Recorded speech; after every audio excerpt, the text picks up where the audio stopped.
Well, we weren't lying. Day 2 in Scottsdale, right out of the gate, more Giants baseball. So dispensing with the pleasantries, happy Friday, everybody, and welcome Patrick Bailey, Giants catcher, sitting right next to us, hauling his gold gloves in with him here as he sits down on the couch here. It is Murph and Marcus Fish for formal introductory purposes. Brian Murphy, Marcus Boucher. We're here at Scottsdale Stadium all day, and Pat Bailey is sitting down. Thanks for coming in bright and early. Good morning. What's up, Patrick? Of course. Good morning, guys. You know, Good morning. you've done this with us before. You like the early shift, huh? Yes, sir. Yes, sir. Get in and then get to my day, you know. Oh, man, yeah. So are you, in general, an early guy when you're in your life? In spring training, for sure. I guess now with 2 young kids also in the off season. But yeah, I like getting up and getting after We it. just talked about that. 3.5-year-old and a 1.5-year-old, huh? Yes, Congrats. sir. Thank Growing you. family. Yes. It's my wife's a saint. I don't know how she does it. I spent a couple hours with them, and I'm exhausted. So all the power to her. She's Bring a me back blessing. behind the dish, right? Yeah. Yeah, in comparison, is it more difficult to handle a couple young toddlers or a 5-man staff? Oh, it's not even close. It's not even close. I'll take Webby and the boys any I was day. we can keep this theme going. Which pitcher most resembles your 1.5-year-old? We should probably move on now. Well, listen, man, happy spring training. I mean, it's always a great vibe. We love it down here, and you guys are getting close. Tomorrow's your first game, but you're getting to be a veteran now. How about that? At the ripe old age of 26. So you've seen different, and you've now played for, 3 different managers, right? Gabe Kapler, Bob Melvin. And so let's start with how this camp has gone for you so far. Is there a vibe or a description of the clubhouse energy that's different this year from other ones?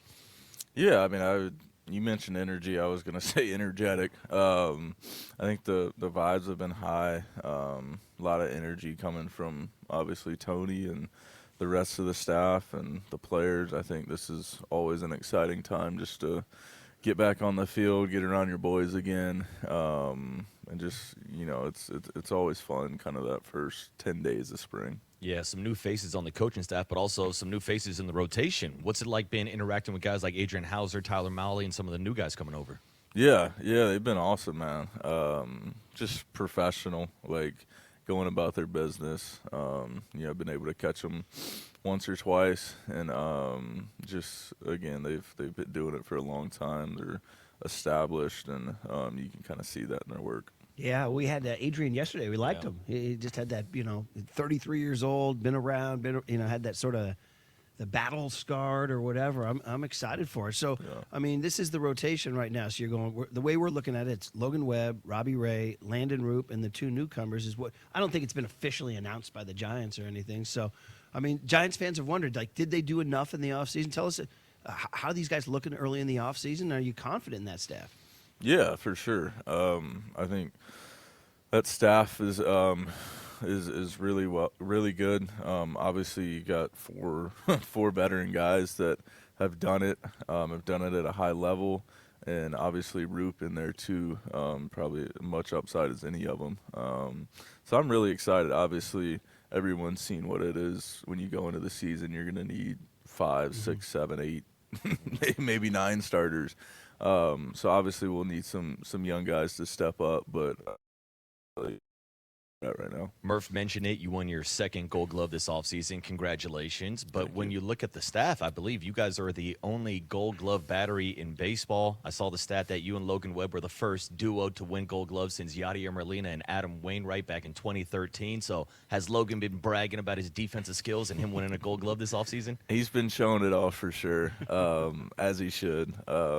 Super well deserved, and just kind of fired up for him. He's made a ton of progress, and in the years I've been here, and it's been really cool to see a guy at his level just continue to want to get better. Does that mean he's going to start calling you off on bunts in front of home plate now? Well, I would argue that's why he got the Gold Glove, but no. We joke about it back and forth. It's good. All right, we waited 4.5 minutes before bringing up ABS. So now here we go. I mean, this is every day of your life, right? It's going to be a question from beat writers or radio guys or whatever, podcasters, you name it. So I remember we talked about it with you last year when it was just an idea, and now here it is. How is it affecting your life right now? Well, I mean, right now, not much. Just talking about it. But I think kind of early on in camp, just trying to, I guess, practice as much as you can. We're doing a lot of bullpens with, you always see the picture with the TrackMan and stuff, and we've got a screen down there just so we can kind of track whether it's in the zone or not. Obviously, the TrackMan zone and the Hawkeye zone is going to be different, but you can still kind of get a sense of the edges kind of more horizontal than vertical. I think vertical up and down is going to be kind of a harder challenge, just I think early on for sure, because you got to get a feel for what the zone's like for different hitters. Yeah, I remember we talked about this last year, and of course your framing ability and how maybe that might take away from it, but we also dove a little bit into the strategy of maybe playing a little bit more chess, maybe reverse framing, making a batter believe a ball is a strike or a strike is a ball. Like, how much does that come into play? How much does that change the chess game, the cat and mouse game between the batter and the hitter? Yeah, for sure. Again, I think any opportunity you can get an edge on your competition, I think you have to take advantage of it. So we're, we've thought about anything and everything, and I think it'll be more trial and error as we get into the season and kind of figure out what's going on. But I'm excited about it. I think it's going to be an opportunity to get the calls out of the game that need to be out of the game. But at the end of the day, I don't think a lot of hitters are going to be challenged in the 50-50 balls, and that's an area of I think catchers need to dominate, and so area I've been. Let's further educate us dummies here. Like, does that take away one of your great skills or not? Is that? I don't think so. Again, I think the kind of the 50-50 ball is the area that I think it's going to be hard to challenge, because I think as hitters, if you're challenging those and one of them ends up clipping the zone, you lose it. Mm-hmm. You get gun shy. All right, now we need to save it for high leverage. So I think then you have a couple innings of probably not challenging stuff. And at the same time, too, there's plenty of pitches in the season last year that I'm very confident was in the zone. It wasn't called a strike. Yeah. And so, again, I think those are kind of going to go out of the game both ways. But I think it's just going to be kind of dominating around the zone. So Adrian Hauser told us yesterday he spent some time in AAA, and he said umpires got tighter. Umpires got tighter, meaning better. They cleaned up their act a little bit. So ultimately, good for the game, or still to be determined? No idea. Okay. Still to be determined. Still to be determined. Okay. Patrick, I know Giants fans are able to watch the game and see what you do with the glove. They see the pop time. They see what are the intangibles. But I feel like a lot of people don't get to see that chess battle, especially now with the pitch comm. We don't get to see you throwing down fingers. But when it comes to preparing for calling a game, how much pride and preparation do you have? Like doing research, the scouting report, how much time and effort actually goes into being prepared to be able to call a game for your staff? Yeah, it's a lot of homework. Obviously, we got to be dialed in before the series starts, and then just kind of continuous conversations and meetings going into the series with coaching staff, with the starters, with talking to relievers about some stuff. So it's a lot, but that's kind of the chess match that I enjoy, and again, we talk about getting as many edges as you can, and I think that's one for sure. We talk defense. Offensive goals this year?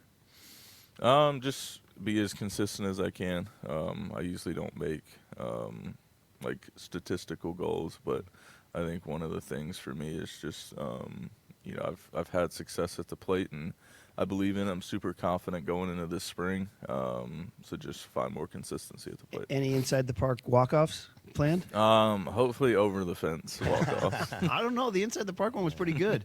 We enjoyed that. Now, we've seen some clips already early on in spring training. Maybe you making a couple adjustments. We've seen lower hand movement, or should I say placement, from the right-hand side. Talk to us about some of those adjustments you're making this year. Yeah, right-handed. I made a pretty big stance adjustment, bigger leg kick, just trying to be more athletic, trying to move earlier, and I really liked how it's felt early on in spring.